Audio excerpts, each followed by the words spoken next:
Hello. It is early. We have once again joined the world of filming right before I go to work because I have what? No time management skills, and we have a time crunch right here in River City. For the first time in a very long time, this is not a vlog. What? We're having a real sit-down academic-ish review. Not academic. Nothing about what I do is academic. Do you remember when I tried to be academic? There's like a couple of videos, if you look back, where I was like really trying. I was making good points. I'm not good at academia, because I don't focus on anything. Anyway, you're here, we're queer, we're on a time crunch. Let's review this book. Also, before we get into it, thank you so much to my best friend Love for sending me birthday books that I got right after I posted the thank you for my birthday books videos. So I'm sorry for not including those. I am awful at being patient. And I kind of forgot that you were sending me this, but I love you. Thank you, Love. You're my best friend. Love and I went to college together, and they are perfect. But they sent me The Coldest Girl in Cold Down by Holly Black, and they sent me The Monster of Ellenhaven, which I'm so excited to read because bisexuals and horror, this is what we want. Over Labor Day weekend, I went home to my parents' house in Montana, and then we promptly went to the middle of nowhere and camped the whole weekend. It was great. I was away from cell phone service. I didn't interact with the internet at all. It was awesome. What did I do? I read. What did I read? A Home at the End of the World by Michael Cunningham. This was a birthday gift sent to me by my dear friend Myrium. Thank you again for sending me this. Myrium and I actually became friends because she watched my video where I reviewed my favorite Michael Cunningham book, The Hours, and we had like a really cool deep conversation about the bisexuality and the representation in that book. And then she was like, yo, have you read A Home at the End of the World by Michael Cunningham? Have I read Michael Cunningham before? Yes. Did he write one of my most favorite and most devastating books ever? Yes. Did I expect to be as devastated by this book as I was? Absolutely not. Let's get into it. Before we get into this, trigger warning. In the spoiler section of this video, we're going to be talking about consent, possible sexual assault, and abandonment. So we're going to get into that. So if you don't want to experience that and, you know, cause trauma to yourself, skip this one. I won't be offended. Love ya. Bye. I'm giving this book 4.5 stars. If it hadn't been written by Michael Cunningham, I think this book could have had like just this general plot handled by somebody else. It could have been pretty bad. It could have been, we'll get into that.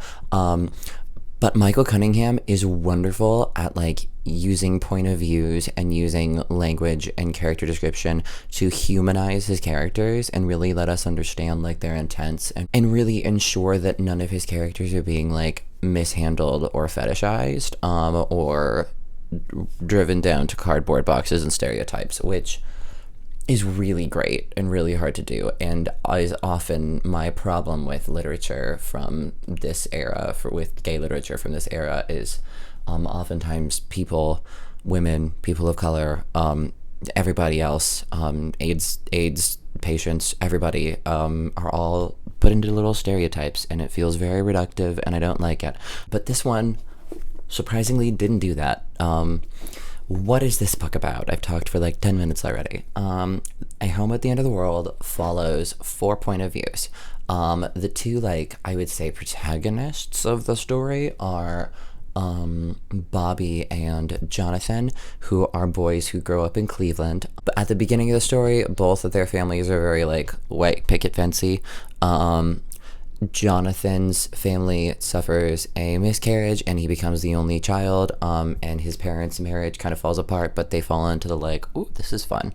They fall into the like, wow, we're okay, and we're gonna hold everything together and be the beaver, or be the family from Leave It to Beaver. And then Bobby's family, he suffers a lot of tragedies. His brother dies, and then his mother dies, and then his dad dies.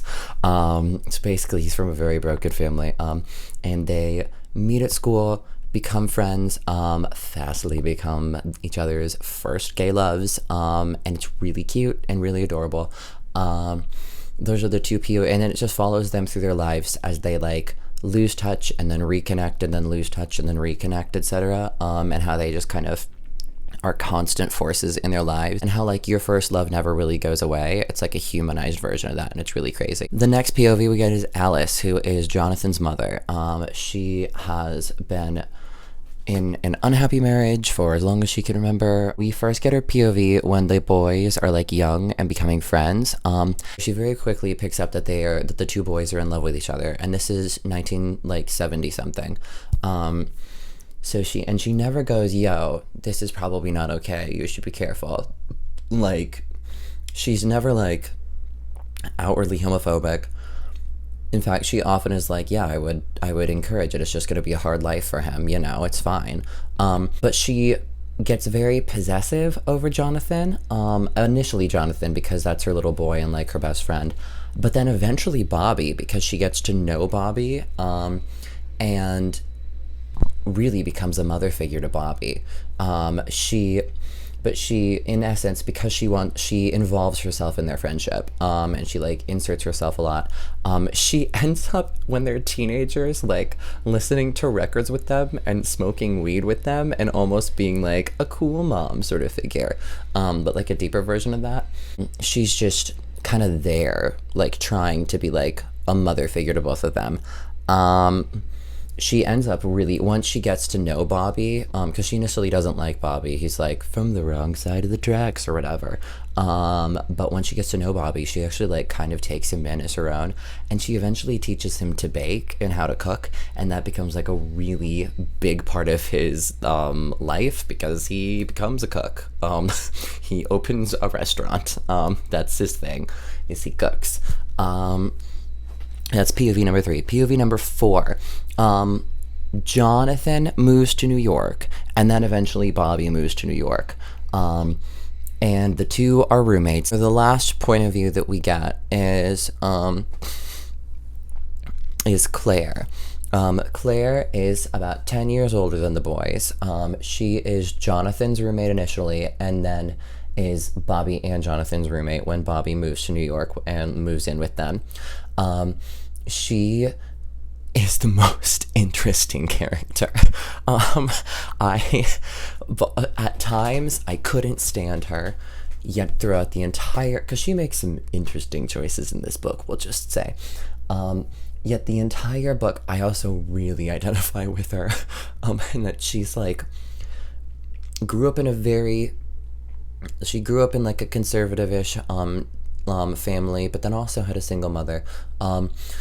But she like had like the white picket fence thing, so she made a like rebellious person sort of persona for herself. And then it's just carried into her adult life, in that she is constantly dyeing her hair eccentric colors. She has a jewelry selling business. She is like, knows everything about New York and is friends with everybody, and can take you to all the hottest clubs and do all that fun stuff. She's kind of like the Samantha in their friend group, in that she's a bit older, but she's just there. She's simultaneously the older sister and the like almost like love interest for these two boys, but then also is like the drunk aunt character. She has been married and divorced. She is also bisexual, and has been with a woman. She is now 36 and wants to have a child, but doesn't want to ever get married again. It's really cool. She's a really cool person. Now, she makes some interesting choices that we will get into in the spoiler part of this review, that made me really not like her and almost DNF the book, to be honest, but I didn't, and I'm glad I didn't, because I would say the last third of this book is the strongest. That part 3, I was sobbing the whole time. I would say my favorite part of this book is the fact that all of the protagonists except Alice, so like Bobby, Johnny, and Claire are all 3 bisexual, and they are confirmed bisexual. Bobby, his first love is Jonathan, and then he, spoiler alert, falls in love with Claire, and they become a thing. Claire is in love with Jonathan and in love with Bobby and has been married to a man but has also been in love with women and talks about her loves with women. Jonathan is simultaneously hopelessly in love with Bobby and Claire at the same time and never acts on either of them as an adult, and it's frustrating. But he's constantly, he's in that sort of thing. So they're all three bi, and they're in a weird friendship but also love triangle that could be polyamorous if they all actually committed to each other, but they never really all actually commit to each other. It's really cool and interesting and different and just not what I expected from a book that came out in the 90s, but it was good. Things I also love about this book, the idea of family is very different in that these three create a family for themselves and then they continue to be each other's found family. Like, this is the definition of found family. They eventually buy a house together and spoiler alert, raise a family together, all three of them, or they try to. Time for the spoiler review part of this book. The only really spoiler-y thing I want to talk about is Claire's story arc, because Claire is both simultaneously my favorite character and the reason I almost DNF this book. Claire wants to have a child desperately. She's feels she's at the end of her life, or the end of her time for that. All the really misogynist things that society tells women, she's starting to believe. Part of the formation of these three that actually turns them into a family unit is she and Bobby enter a relationship. They actually start sleeping together and she becomes pregnant with Bobby's kid. For a while, this actually pushes Jonathan away and Jonathan doesn't talk to them. And eventually they it's a really big thing. And I was like, oh my God, is Jonathan never going to come back? Are these two going to just be left together? Because that's awful, because poor Bobby's not really the brightest and he's a sweetheart. He's just not really the brightest, and he probably would die without Claire in New York. Eventually they reconnect at Jonathan's dad's funeral. And there's this beautiful scene where Alice is crying and mourning the life she never had, and Claire is there comforting her, and then the other two come out and start crying, and Claire's just holding all of them in a big group hug as an outsider to this situation, and it's heart-wrenching. They then the three of them take a road trip cross country, and Claire has morning sickness in every state, and it's so funny. And they eventually, after going to Cleveland, decide that that Claire's going to keep the baby, and the three of them are going to raise it as their own. They have a daughter named Rebecca, and they're going to be an unconventional family and take care of this baby, which is the coolest. That's the definition of when you and your friends in college are well, if none of us ever get married, we're just gonna get together and raise a kid by ourselves in a perfect best friend commune. They actually do it, and it works for a little bit. It actually works. It's so cool, and I love that is even a thing in this book. What I don't like about the situation, the way it's written, Claire and Bobby's first romantic encounter and first sexual encounter is really uncomfortable and not really consensual. Bobby displays physical and verbal signs that he's not really into this idea and that he's not comfortable with this. It just was really uncomfortable, and I don't know.